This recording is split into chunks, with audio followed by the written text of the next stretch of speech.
오늘 2020년 마지막 주일 예배에 이곳에서 또 영상으로 함께 예배하시는 모든 성도님들을 아기의 모습으로 우리에게 오신 우리 주 예수 그리스도의 이름으로 환영합니다.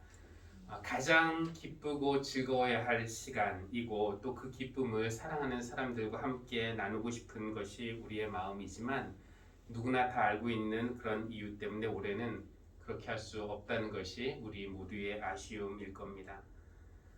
올해 코로나19 때문에 우리 모두가 공통적으로 겪은 그런 여러 가지 어려움도 있고 또 아마 여러분 각자가 올해 개인적으로 건강 때문에 혹은 진학과 진로 때문에 직장과 사랑관계 때문에 경제적인 문제 아니면 가족관계의 어려움 때문에 불안과 짜증과 두려움 겪다 보니까 우리 삶에서 평화가 실종된 것 같은 그런 느낌이 듭니다.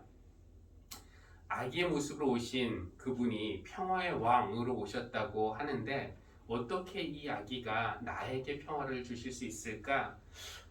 그 문제가 수수께끼처럼 여겨지기도 합니다.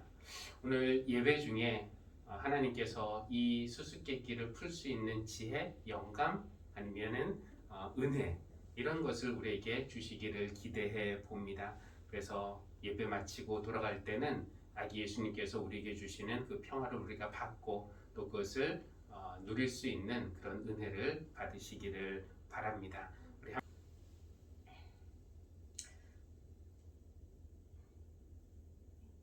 이사야 61장 10절에서 62장 3절 말씀.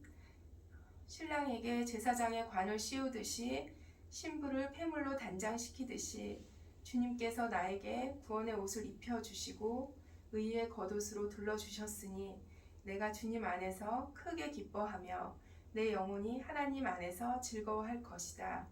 땅이 싹을 내며 동산이 거기에 뿌려진 것을 움트게 하듯이 주 하나님께서도 모든 나라 앞에서 의와 찬송을 샘솟듯이 솟아나게 하실 것이다. 시온의 의가 빛처럼 드러나고 예루살렘의 구원이 횃불처럼 나타날 때까지 시온을 격려해야 하므로 내가 잠잠하지 않겠고 예루살렘이 구원받기까지 내가 쉬지 않겠다. 이방 나라들이 내게서 의가 이루어지는 것을 볼 것이다. 뭇 왕이 내가 받은 영광을 볼 것이다. 사람들이 너를 부를 때에 주님께서 내게 지어주신 새 이름으로 부를 것이다. 또한 너는 주님의 손에 들려있는 아름다운 면류관이 될 것이다. 하나님의 손바닥에 놓여있는 왕관이 될 것이다. 아멘. 누가복음 2장 8절에서 14절 말씀입니다. 그 지역에서 목자들이 밤에 들에서 지내며 그들의 양떼를 지키고 있었다. 그런데 주님의 한 천사가 그들에게 나타나고 주님의 영광이 그들을 두루 비추니 그들은 몹시 두려워하였다. 천사가 그들에게 말하였다. 두려워하지 말아라. 나는 온 백성에게 큰 기쁨이 될 소식을 너희에게 전하여 준다. 오늘 다윗의 동네에서 너희에게 구주가 나타나셨으니 그는 곧 그리스도 주님이시다. 너희는 한 갓난아기가 포대기에 쌓여 구유에 누워있는 것을 볼 터인데 이것이 너희에게 주는 표징이다. 갑자기 그 천사와 더불어 많은 하늘 군대가 나타나서 하나님을 찬양하여 말하였다. 더없이 높은 곳에서는 하나님께 영광이요 땅에는 주님께서 좋아하시는 사람들에게 평화로다. 이는 우리에게 주신 하나님의 말씀입니다. 하나님 감사합니다. 우리의 선한 목자 되시는 하나님, 2020년을 보내는 마지막 주일 이곳에서 또 우리 사랑하는 성도들 각자 삶의 자리에서 하나님을 예배하게 하시니 감사합니다. 올해는 우리가 전혀 경험해보지 못했던 시간을 보내면서 여러 가지 어렵고 힘든 일들 많았지만 지금까지 지내온 것 다 주님의 은혜였음을 고백하며 오늘 여기까지 신실하게 인도해 주시고 도우신 에베네셀 하나님께 감사와 찬양을 올려드립니다. 은혜의 하나님, 한 해를 시작하면서 새로운 마음으로 하나님을 더 사랑하고 또 사람들과 평화롭게 지내겠다고 결단도 하고 다짐도 하고 약속도 했지만 한 해를 돌아보니 우리가 늘 연약했고 부족했고 실수도 많았고 하나님 앞에서 신실하지 못한 때도 많았던 죄인임을 고백합니다. 그러나 변함없는 사랑으로 우리를 받아주시고 대하시는 주님을 바라봅니다. 저희를 불쌍히 여겨주십시오. 성령님께서 우리를 도우셔서 올해 시간이 다 가기 전에 주님께 자백하고 회개해야 할 것들 기억나게 하시고 주님 앞에서 내려놓고 버려야 할 것들 온전히 내려놓고 버리게 하시고 또 용서해야 할 사람들 용서하게 하여 주십시오. 그래서 주님이 주시는 온전한 치유와 회복을 경험하며 한 해를 은혜 가운데서 잘 매듭지을 수 있도록 인도해 주시기를 기도합니다. 자비하신 하나님, 코로나19로 인해서 온 세상이 소동을 했고 또 백신이 나오기 시작은 했지만 여전히 두려움과 불안 속에서 평화를 잊은 채 살아가고 있습니다. 우리 모두를 긍휼히 여기셔서 이 어려운 때를 잘 이겨나갈 수 있는 힘을 우리에게 주시기를 기도합니다. 모두가 어렵지만 특별히 경제적으로 사회적으로 취약한 사람들이 더 큰 피해를 입고 있는데 도움이 필요한 사람들 그들이 잘 이겨낼 수 있도록 하나님 도와주시고 또 작은 힘이나마 우리 교회가 도울 수 있는 길이 있다면 돕는 교회가 되게 하여 주십시오. 2021년 새로운 시간을 앞두고 하나님께서 우리 삶에 또 우리 가정에 우리 교회에 하실 일들을 기대해 봅니다.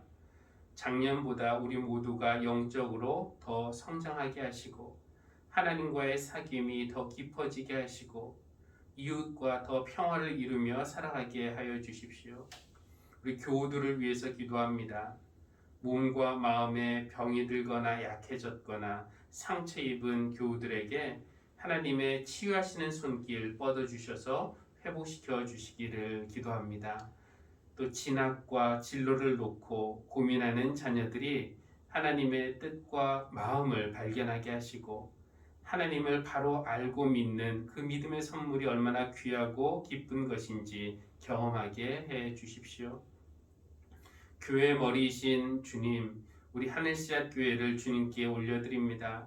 모든 민족을 제자 삼으라는 주님의 명령 명심하여 예배와 사귐, 전도와 선교에도 최선을 다하는 교회가 되게 하여 주십시오. 사랑과 겸손과 배려로 하나님의 교회를 섬기는 모든 교우들에게 성령님의 능력과 또 하나님의 베푸시는 은혜와 기쁨이 넘치게 하여 주시고 2021년 성령 충만함으로 더 잘 섬기는 우리 모두가 되기를 원합니다. 그래서 우리 교회가 서로에게 또 우리에게 속하지 않은 이웃에게 하나님의 복의 통로가 되는 그런 교회가 되게 하여 주십시오. 오늘의 예배를 온전히 주님께 의탁합니다. 성령님 역사해 주셔서 하나님의 경이로움과 신비를 체험하며 놀라운 평화를 경험하는 그런 예배가 되기를 원하며 이 모든 말씀 우리 구주 예수 그리스도의 이름으로 기도합니다. 아멘.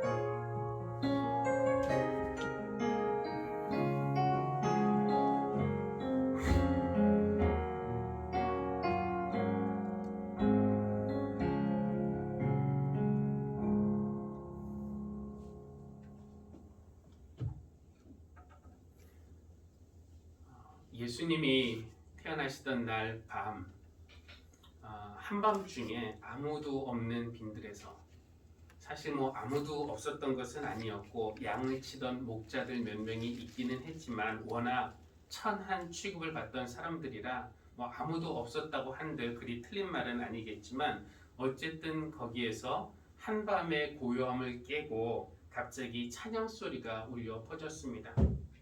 그 찬양은 인간의 목소리라고 하기에는 너무나 웅장했고 너무나 아름다웠고 너무나 화려했습니다. 한밤중에 가난하고 멸시받는 목자들 몇 명 외에는 아무도 듣는 이라고는 없는 빈들에서 도대체 누가 찬양을 불렀을까요? 그렇습니다. 그것은 수많은 하늘 군대가 천사와 함께 부른 찬양이었습니다. 상상해 보십시오. 하늘의 성가대. 듣는 청중이라고는 목자들 몇 명밖에 없었는데 그들만 듣기에는 너무나 아까운 그런 멋진 찬양이었습니다. 그 가사는 화면을 한번 보여주시면요. 더없이 높은 곳에서는 하나님께 영광이요, 땅에서는 하나님이 기뻐하시는 혹은 좋아하시는 사람들에게 평화로다라는 그런 가사였습니다. 그런데 1세기 그 로마 통치하에 살고 있던 사람들이라면은 이 찬양의 가사가 낯선 가사가 아니다라는 것을 금세 알아차렸을 것입니다. 더없이 높은 곳에서는 하나님께 영광, 땅에서는 하나님이 기뻐하시는 사람들에게 평화. 우리는 이 가사를 크리스마스 때마다 들으면서 이 가사가 하나님에게만 해당하는 그런 고유한 가사라고 생각하지만 1세기 로마 통치하에 있던 사람들에게는 어디선가 많이 들었던 그런 가사였습니다. 어디서 들었을까요?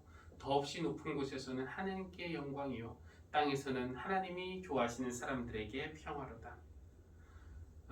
이것은 사실 그 로마의 황제로 등극하면서 아우구스투스, 그 뜻이 존엄자라는 뜻인데 아우구스투스라는 칭호를 부여받은 그 옥타비아누스라는 사람을 칭송하는 찬양이었습니다.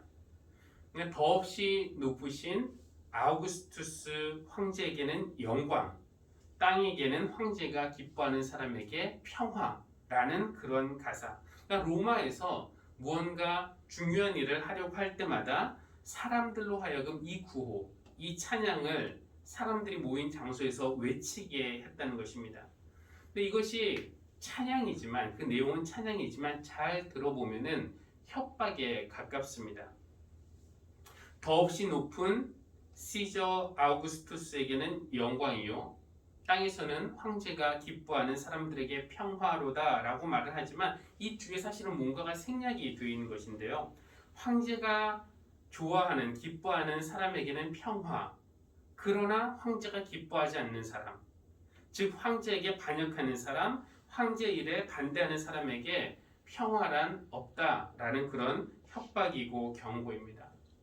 예를 들면 이렇습니다. 이제 옥타비아누스가 황제로 등극합니다. 그러면은 사람들은 이것은 더없이 높으신 황제께는 영광이요, 황제가 기뻐하는 사람에게는 평화로다라고 찬양을 합니다.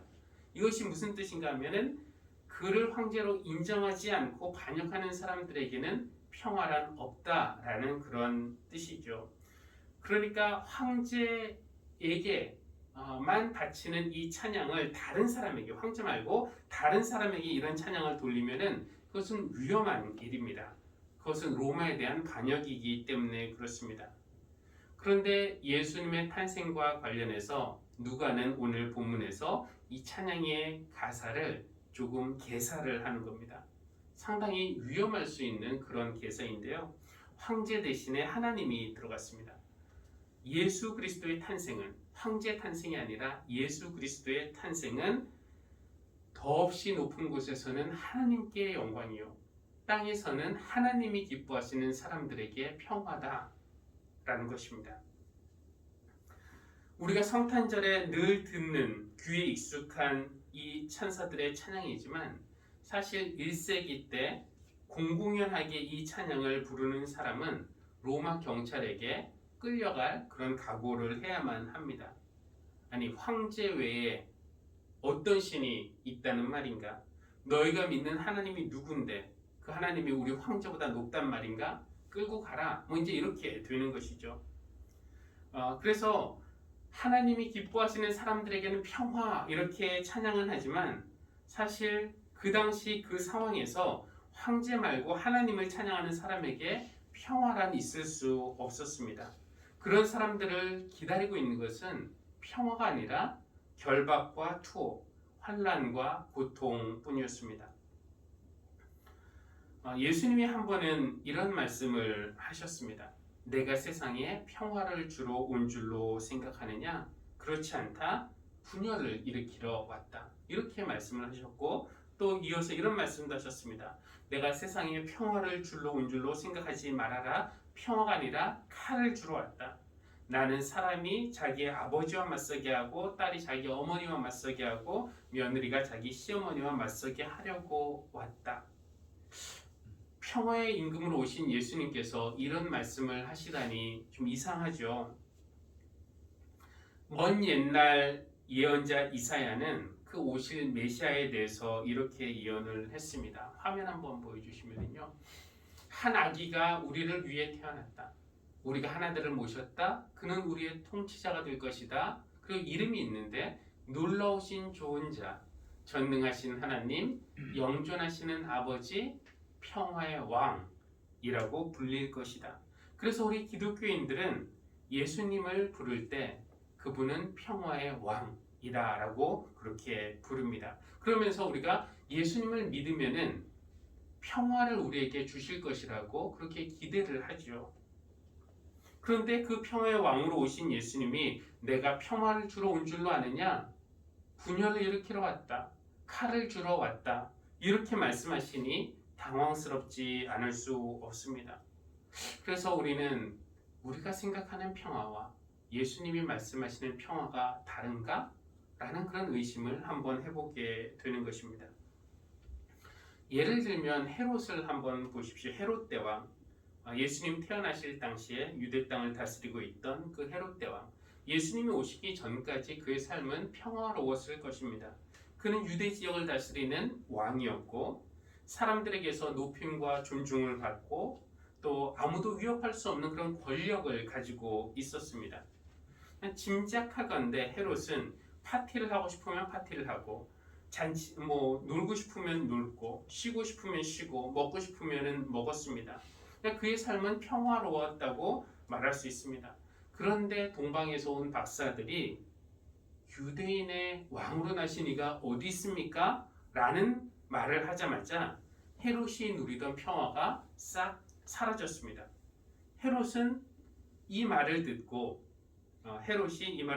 당황하였고 온 이스라엘 사람들, 예루살렘 사람들도 그와 함께 당황하였다라고 성경은 기록하고 있습니다. 그냥 당황했죠. 왕이 태어나다니. 우리에게는 이미 왕이 있지 않는가? 내가 바로 왕이지 않는가? 그리고 미래의 왕은 내 아들 중에서 나와야 하지 않겠는가? 라며 소동을 했습니다. 예수님은 이 땅에 평화의 왕으로 오셨지만 헤롯에게는 아니었어요. 내가 평화를 주러 온 줄 아느냐? 칼을 주러 왔다. 헤롯에게는 이 평화의 왕이 그렇게 위협적인 존재로 다가왔던 것입니다. 마리아는 어떨까요? 예수님이 그의 몸에 잉태되기 전까지 마리아는 짐작하건대 평화로운 삶을 살았을 것 같습니다.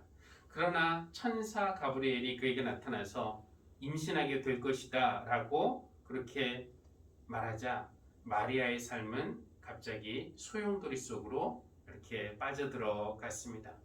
예수님은 평화의 왕으로 이 땅에 오셨지만 마리아의 마음의 평화가 깨졌습니다. 나중에 야고보와 요한, 그들은 갈릴리 땅에서 평범한 삶을 살고 있던 어부들이었습니다. 그러나 예수님이 나를 따르라 하면서 그들의 삶에 찾아오셨을 때 그들은 어떻게 했습니까? 예수님을 따르기 위해서 그물을 버려두고 또 가족을 떠나고 그렇게 했죠.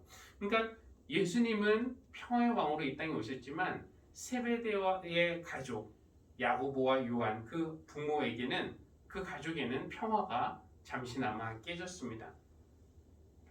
또 예루살렘 성전은 어떻습니까? 예수님이 나타나시기 전까지 예루살렘 성전은 평화로웠습니다.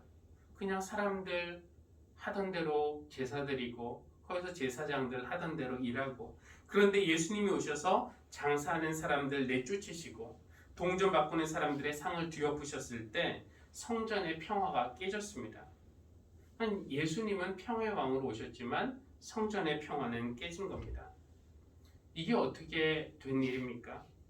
평화의 왕으로 오신 예수님이 가시는 곳마다 평화가 깨지고 있으니 말입니다. 정말이지 우리가 생각했던 평화와 예수님이 말씀하시는 평화가 다른 것 같아요. 하긴 예수님이 요한복음에서 이런 말씀을 하시긴 했습니다. 다음 화면 보시면요. 나는 내 평화를 너희에게 준다. 내가 너희에게 주는 평화는 세상이 주는 것과 같지 않다. 역시 그렇습니다. 예수님이 주시는 평화는 우리가 일반적으로 알고 있는 세상이 주는 평화와 같지 않다는 것입니다. 예수님 오실 당시 로마 제국이 생각하던 그런 평화가 있었습니다. 예수님 태어나실 때 로마는 평화의 시대를 선전하고 있었습니다. 팍스 로마나 이렇게 부르는데 이제 로마가 세상을 정복했기 때문에 더 이상의 전쟁은 없었고 전쟁은 그친 것이죠. 그리고 황제는 이제 평화의 시대를 연 그런 위대한 사람으로 칭송을 받았습니다. 그러나 일반 사람들이 그 평화를 누리기 위해서는 황제에게 고개를 숙여야 했고 또 식민지는 로마의 속국이 되어야 했고 로마의 무리한 요구를 따라야만 했습니다. 그러니까 로마에 감히 대항하는 나라들이 없었기 때문에 로마 밑으로 들어가면은 로마의 보호를 받을 수 있었지만 실제로는 그 밑에서 감당하기 어려운 세금을 내야만 했기 때문에 백성들의 생활은 참 평화롭다 이런 생활이 아니라 그 삶 자체가 고달프고 시달리는 그런 삶이었다는 것입니다. 그러니까 로마가 선전하는 이 평화는 위장 평화 혹은 거짓 평화라고 말할 수가 있겠는데요. 우리는 이런 것에 속기 쉽습니다. 예를 들어서 어떤 조직, 가정이든지 교회든지 회사든지 다 마찬가지일 텐데 윗사람이 힘으로 아랫사람을 억압하고 착취하고 학대합니다. 그런데 힘없고 약한 아랫사람들이 아무 소리를 내지 못하고 가만히 있습니다. 무서워서. 그러면은 이것은 평화입니까? 겉으로는 평화롭게 보여요. 갈등이 없어 보입니다. 그래서 우리는 저 가정은, 저 교회는, 저 회사는 평화로워 보인다라고 말하기도 합니다. 그러나 예수님 보시기에 그것은 참 평화가 아닙니다. 예수님이 말씀하시는 평화는 갈등을 숨기고 있는 그런 상태가 아니라 있는 갈등을 바로 잡고 나서 오는 그런 평화라는 것입니다. 그 바로 잡는 동안에 조금의 혼란이 있을 수 있죠. 그러니까 사람과 사람 사이에 높고 낮음이 있는데 이 있는 상황에서 이 사람들은 평화를 누리지만 이 낮은 사람들은 평화를 못 누릴 때 이것을 그 높고 낮음을 없애는 것, 사람과 사람 사이에 귀하고 천함을 없애는 것. 그러니까 사람과 사람 사이에 갈등을 없애기 위해서 먼저 그 갈등을 드러내는 것. 그렇죠? 하나님과 우리 사이에 담을 허물기 위해서 그 맡고 있는 죄의 담을 허물기 위해서 먼저 그 죄를 지적하는 것, 밝히는 것. 그것이 예수님이 평화를 이루시는 방법이라는 것입니다. 그래서 주님이 주시는 참 평화가 이루어지기 전에 반드시 거짓 평화, 위장 평화가 깨지는 그런 혼란스러움, 동요 이런 것이 앞서게 된다는 것입니다. 처음에는 그것이 혼란스럽고 어지러워 보이지만 그래서 예수님이 나에게 평화를 주신다고 하시더니 왜 나에게는 평화가 없지? 거짓말인가? 아닌가? 이런 생각 들 수 있지만 그런 잠시의 혼란이 선행되지 않고서는 참 평화가 찾아올 수 없다는 것입니다. 예수님이 말씀하시는 평화가 오기 전에 우리가 생각하는 그런 평화가 먼저 깨져야 합니다. 그래서 예수님은 비록 평화의 왕으로 이 땅에 오셨지만 한동안은 그가 가시는 곳마다 먼저 평화가 깨지는 일이 있었던 것입니다. 평화의 왕으로 주님이 이 땅에 태어나셨고 또 여러분의 마음에 여러분의 삶에 이 예수님을 받아들이신 줄 믿습니다. 저는 여러분의 마음과 여러분의 삶에 또 여러분의 가정에 여러분이 맺고 있는 사람 관계마다 평화가 임하기를 간절히 바라고 기도합니다만 혹시 여러분 삶에 참 평화가 찾아오기 전에 조금의 동요, 혼란, 당혹스러움 이런 거 있더라도 너무 놀라지는 마시기 바랍니다. 내가 예수님을 믿고 예수님 말씀에 순종하고 예수님처럼 살려고 노력할 때 가장 먼저 우리에게 나타나는 현상 아니면 내가 가장 먼저 느끼는 감정이 마음의 평안이 아니라고 하더라도 너무 조급해하거나 당황하지는 마십시오. 평화의 왕이신 예수님은 우리 삶에 찾아오셔서 먼저는 우리를 뒤흔들어 놓으실 것입니다. 그리고 한동안 오랫동안 우리 안에 자리 잡고 있던 이 우선순위의 순서를 바꾸시고 또 아래 위를 뒤집어 놓으실 것입니다. 왜냐하면 내 죄가 여전히 내 안에 있다면 예수님이 들어오실 때 그 잘못된 평화가 먼저 깨질 수밖에 없기 때문입니다. 그런 깨짐이 있은 후에 우리가 혼란스럽고 뒤집어지고 넘어지고 쓰러지고 이런 예수님 때문에 내 안에 평화가 다 깨졌네 라고 말한 후에야 예수님이 우리에게 말씀하십니다. 나는 이제 내 평화를 너희에게 준다. 내가 주는 평화는 세상이 주는 것과 같지 않다. 사도 바울은 이 주님의 평화가 무엇인지 잘 알고 있었습니다. 그는 예수님을 만나기 전에도 하나님을 열심히 믿은 사람이었어요. 그리고 유대교의 그 전통과 율법을 깬다고 생각했던 사람들, 즉 예수를 믿는 사람들을 박해하는 일에 최선을 다했던 사람입니다. 나중에 그가 결국 주님의 은혜를 경험하게 되고 하나님이 나 같은 죄인도 온전히 받아주시고 용서해 주셨다라는 확신에서 오는 그 평화를 경험했고 또 이 평화의 복음을 전한 일에 그의 인생을 걸었지만 사도 바울이 주님을 만나자마자 그가 평화를 경험한 것은 아니었습니다. 다메섹으로 가는 길에 빛이 그를 비추었고 사도 바울은 땅에 엎드러졌습니다. 쓰러진 것이죠. 그리고 예수님은 사도 바울에게 평화를 주시기 전에 왜 네가 나를 핍박하느냐 하면서 그의 죄를 먼저 들추시고 지적하셨습니다. 그리고 사도 바울은 한동안 앞을 볼 수 없게 되었습니다. 그러니까 이런 쓰러짐, 그리고 자기 죄의 노출, 그리고 예수님의 직면, 눈이 머는 현상, 이런 당혹스러움과 혼란스러운 시간이 지난 후에 자기 안에 있던 잘못된 확신에서 오는 그 평화가 깨진 후에 사도 바울은 예수님이 주시는 참 평화를 경험하게 된 것입니다. 깨끗하다 할 때 그 깨끗이라는 말이 있죠. 어떤 분이 이 말에 대해서 이제 이런 설명을 하는 것을 들었는데, 물론 사전적으로 이렇게 바른 그런 의미는 아니겠지만 이분이 이제 말을 만든 것인데, 깨끗하다, 우리가 어떻게 깨끗하게 되느냐? 내가 깨져서 그 깨와 내 바닥에 밑바닥의 끝을 봐야지 그 다음에 비로소 우리가 깨끗해질 수 있다는 것입니다. 그러니까 깨끗해지기 전에는 좀 괴로운 과정이 있는데요. 그것은 내가 깨지는 과정이 먼저 있어야 되고, 그 다음에 내 밑바닥의 끝이 얼마나 추한지 이것을 보는 과정이 먼저 있은 다음에 깨끗해질 수 있다는 것입니다. 평화도 마찬가지입니다. 거짓 평화가 깨지고 요동치고 뒤집어지는 과정이 지나야 참 평화가 옵니다. 평화의 왕으로 오신 예수님이 우리 모두에게 평화를 선물해 주시기를 바랍니다. 잠시 여러분의 평화가 빼앗겼다라는 생각 들 수 있지만 결국은 세상 아무것도 빼앗을 수 없는 참 평화가 여러분에게 임하실 줄 믿습니다.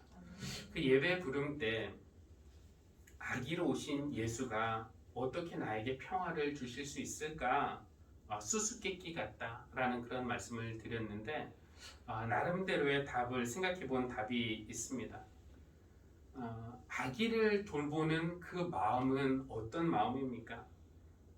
말 못하는 그 아기, 무엇이 필요한지 알려면은 그 아이의 마음을 한번 헤아려 봐야 되고요. 이해하려고, 그 아이의 입장에서 이해하려고 노력해야 하고, 아기 중심으로 생각하게 되고 아기 위주로 가구를 재배치하고 내 삶을 재구성하게 되죠. 그런 상대방, 아기를 연약한 사람을 먼저 배려하는 그런 마음과 돌보는 마음, 그것이 우리가 평화로 갈 수 있는 길이 아닐까 싶습니다. 우리가 그런 방식으로, 배려와 돌봄의 방식으로 이 세상을 살아갈 때 평화의 세상이 열리기 시작합니다. 그러니까 평화라는 선물이 예수님이 우리에게 주시는 선물인데 어떤 완제품으로 평화가 딱 임하는 것이 아니라 재료의 형태로 우리에게 그러니까 우리가 만들어갈 수 있도록, 평화를 만들어갈 수 있도록 재료의 형태로 우리에게 온다라는 것입니다. 그러니까 무슨 말이, 다른 비유로 말씀드리자면은 예수님은 우리에게 물고기를 주시는 것이 아니라 물고기 잡는 법을 가르쳐 주시는 겁니다. 그냥 한 번에 누릴 평화를 주시는 것이 아니라 어떻게 평화를 누릴 수 있는지 그 돌봄과 배려의 마음을 배울 수 있도록 우리에게 그런 평화의 선물을 주시는 것입니다. 예수님 안에서 참 평화를 누리기 시작한 사람은 그러면 이제 이웃과도 평화를 이룰 수 있습니다. 하나님께서 먼저는 여러분 마음속에 죄로 인해서 하나님과 막힌 담을 모두 허물어 주시고 또 이제 여러분을 평화의 도구로 삼아 주셔서 예수님이 말씀하시는 그런 평화가 여러분을 통해서 주변 사람들에게까지 전달될 수 있기를 주님의 이름으로 기원합니다. 아멘. 우리 찬송 기도하겠습니다. 우리에게 평화의 왕으로 오신 하나님, 우리의 죄로 인해 세상 평화가 깨지고 우리는 불안함과 두려움 속에서 살아가고 있습니다. 그러나 우리를 향한 하나님의 뜻은 평화인 줄 믿습니다. 그리고 참 평화를 이루시기 위해서 이 땅에 아기의 몸으로 오신 줄 믿습니다. 그러나 주님이 약속하신 참 평화가 이루어지기 전에 우리의 거짓 평화가 먼저 깨지는 것이 순서라는 것을 깨닫습니다. 아기가 태어나면은 가정의 우선순위와 중심이 바뀌듯이 우리 안에 태어나신 아기 예수님 때문에 우리 삶의 우선순위와 우리의 중심이 바뀌게 하여 주십시오. 그런 갑작스러운 변화 때문에 우리가 잠시 혼란 느낄 수 있지만 결국은 아무도 빼앗을 수 없는, 세상이 줄 수 없는 그런 참 평화를 주님께서 우리에게 주실 줄로 믿습니다. 하나님, 세상에 평화가 없는 곳, 마음에 평화가 없는 사람들이 많습니다. 그들에게 주님의 평화를 선물하는 마음으로 오늘의 예물을 주님께 올려드립니다. 주님께서 기쁘게 받아주시고 이 예물이 사용되어질 때 평화의 복음이 더 많은 사람들에게 전달되게 하여 주셔서 이 세상이 더 평화로운 세상으로 변해갈 수 있도록 주님 역사하여 주시고 또 드린 손길들 위에 하나님의 큰 은혜와 복을 넉넉하게 베풀어 주시기를 간구합니다. 감사드리며 예수님의 이름으로 기도합니다. 아멘. 이제는 평화의 왕으로 오신 우리 주 예수 그리스도가 베푸시는 은혜와 우리를 사랑하사 외아들을 주시기까지 사랑하신 하나님의 크신 사랑과 아기 예수를 중심으로 우리의 우선순위와 삶의 중심을 바꾸시도록 격려하시고 인도하시는 성령님의 사귐이 오늘 예배하는 모든 사랑하는 성도들 위해 지금부터 영원까지 늘 함께 하시기를 간절히 축원합니다. 아멘.